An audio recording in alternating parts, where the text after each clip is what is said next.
আপনাকে জুতা মারে। আপনার কিছু ছবি শিপনের সাথে আসতেছে। আজকে চুল কেটে ফেলবেন? আমরা কেটে দিই আপনাকে এখন কেটে। প্রিয় দর্শক, অবশেষে জাতির কাছে ক্ষমা চেয়েছে এই ব্যক্তি।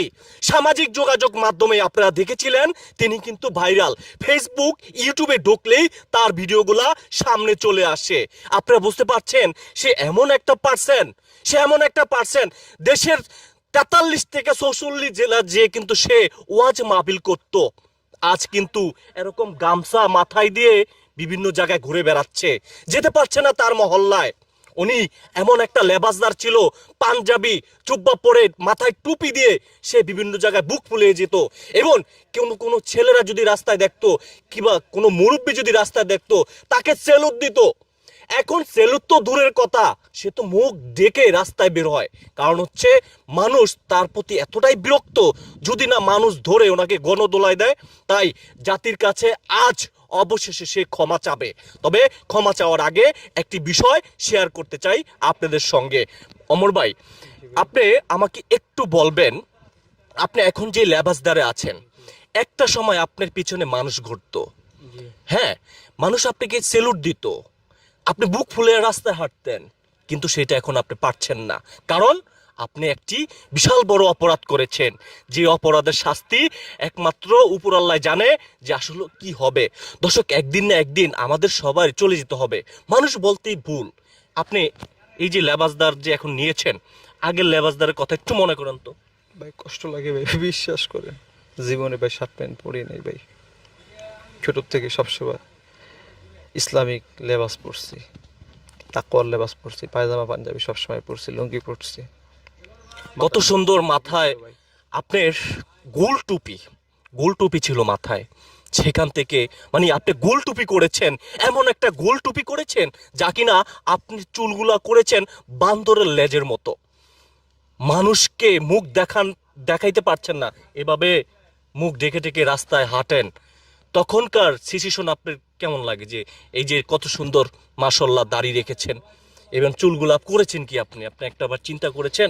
এই কদিন ভাই মনে শান্তি লাগে না, এখন একটু শান্তি লাগে ভাই। আপনি কি চুল কেটে ফেলবেন? আমি চুল কেটে ফেলবো আজকে চুল কেটে ফেলবেন? আমরা কেটে দিই আপনাকে এখন কেচি দিয়ে? আমি কেটে নিব। আমরা কেটে দিই এখন? না, হ্যাঁ, আমি কেটে নিব আজকে। আচ্ছা, আরেকটা বিষয় বলবেন, এই যে আপনার বাবা মা তো নিশ্চয়ই বেঁচে আছে, রাইট? আচ্ছা, আপনাদের মাধ্যমে আমি আমার আত্মীয় স্বজন, ফ্যামিলি, পরিবার এবং কাছের রিলেটিভ, বন্ধু বান্ধব, পরিচিত লোক যারা আছে তাদের কাছেও ক্ষমা চাই। তারা যাতে দূরে সরায় না দেয়। আমি ভুল করছি, আমি সেটা বুঝতে পারছি, আসলে অনেক বড় ক্ষতি হয়েছে। দর্শক, ভুল বলতেই মানুষ করে। অবশ্যই ভাই যে ভুলটি করেছে আপনারা ক্ষমা দৃষ্টিতে দেখবেন। তবে আপনি কি আগের মতো ফিরে যাবেন, স্টেজে ওয়াজ করবেন? ওয়াজের বিষয়টা ভাই এই মুহূর্তে বলতে পারতেছি না ভাই, ওয়াজের বিষয়টা এই মুহূর্তে বলতে পারতেছি না। আচ্ছা, আপনি কি কারো চাপে, মানে কেউ কি আপনাকে শিখিয়েছে যে আপনি ভাইরাল হয়ে যাবেন, আপনি এই কাজটা করুন? না ভাই, বিষয়টা হচ্ছে ভাইরালের কিছু না ভাই। ভাই আগে মানুষের বুঝাইতাম ভাই, তখন ইসলাম মাইন্ডে টুপি দাড়ি সব কিছু ছিল সুন্নতি লেবাস। কিন্তু ভাই মানসিক ডিপ্রেশনে ভাই, কষ্টে দুঃখে ভাই এরকম হইয়া যায় ভাই।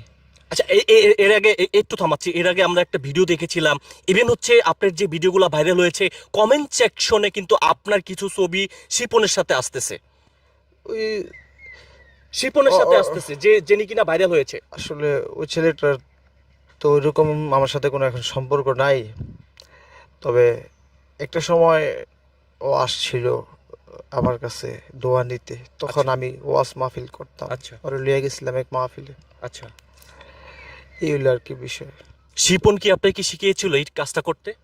বা এটা কেউ শিখায় নাই ভাই, কেন এটা শিখাইবে কেন? বা এটা শিখাইলে কি আমি করতাম? আমি যদি সজ্ঞানে থাকতাম, আমি আমার যদি মস্তিষ্ক যদি ঠিক থাকতো, আমি এটা জীবনেও করতাম না ভাই। ডিপ্রেশনে ভাই এরকম অস্থির হয়ে গেছিলাম, যেই কারণে আমার কি থেকে কি বলছি আমি নিজেই বুঝতে পারতেছি না ভাই। শিপন ছোট মানুষ, শিপনকে বেশি মানুষ চিনতো না, কিন্তু আপনি এখন ভাইরাল, কিন্তু তার আগেও কিন্তু আপনি ভাইরাল। দেশের মানুষ আপনাকে চিনতো, কত সুন্দর আপনি স্টেজে ওয়াজ করতেন, আপনার দিকে তাকিয়ে থাকতো হাজার হাজার মুসল্লিরা। হাজার হাজার মুসল্লিরা তাকেই থাকতো, এখন সেই হাজার হাজার মুসল্লিরা আপনাকে জুতা মারে। আপনি বুঝতে পারছেন বিষয়টা কোন পর্যায়ে চলে গেছে?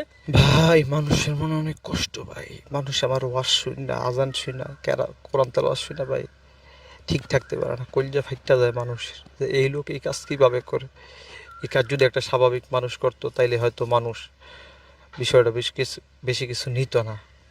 কিন্তু ভাই যখন দেখছে যে মানুষ ধর্মপ্রিয়, বাংলাদেশ 95 ভাগ 92 ভাগ মুসলমানের বাংলাদেশ, এদেশে যদি আমরা দেখি যে মানুষজন প্যান্ট শার্ট পরে ঠিক মতো নামাজ পড়ে না, কিন্তু তাদের কলিজায় ভাই ইসলাম এবং কোরআন, বা তারা যদি দেখে একটা দুর্নাম হইতেছে তাদের কলিজায় ভাই, আমার মনে হয় আমি যেটা এখন বুঝতে পারি যে তাদের কলিজাটা ভাই সিরা জায়গা ভাই। এজন্য ভাই তারা দেশ বিদেশ থেকে ভাই অনেক দোয়া করছে ভাই, দোয়ার বরকতে ভাই আমি আর এই অঙ্গনে ভাই, অশ্লীল অঙ্গনে ভাই থাকতে পারলাম না ভাই। আমি দোয়ার বরকতে ভাই আমি জাতির কাছে ভাই ক্ষমা করছি ভাই। আমি এখন ভাই খালি কান্তি ভাই, জীবনে ভাই কত বড় ভুল করছি ভাই। আপনি প্রিয় দর্শক, আবারও বলতে চাই, মানুষ বলতে ভুল করে, তবে হচ্ছে এই মানুষটা কিন্তু ভুল করেছে, সেই ভুলের ক্ষমা চাচ্ছে। তবে যে এখন যে আপনারা হেয়ার দেখতে পাচ্ছেন, এগুলা কিন্তু আজকেই সে কেটে ফেলবে, আবার সেই আগের মতো ফিরে যাবে অমর ভাই, রাইট? জি ভাই, দেশবাসীর কাছে আমি দোয়া চাই ভাই, কেউ যাতে আমার ভুল মনে না করে, গালি যেন না দেয় ভাই। এতদিন তারা গালি গালাজ করছে, আমি ভাই মানসিক আমি জ্ঞান হারাই ফেলছিলাম, আমি বুঝি নাই ভাই। কিন্তু এখন ভাই তারা গালি দিলে ভাই আমার কলজা লাগে ভাই, তারা আমার গালি গালাজ তা করে ভাই, কারণ আমিও তাদের দেশের একজন মানুষ। 1 সেকেন্ড 2 সেকেন্ড 1 মিনিট হলেও তারা আমার আলোচনা শুনছে ভাই। ভাই যারা আমার সাথে চলছে ফিরছে তারা আমার সম্পর্কে জানে ভাই। বাচ্চা পোলাপানের মতো কাজ, জ্ঞানহীন কাজ আমি জীবনে করি না।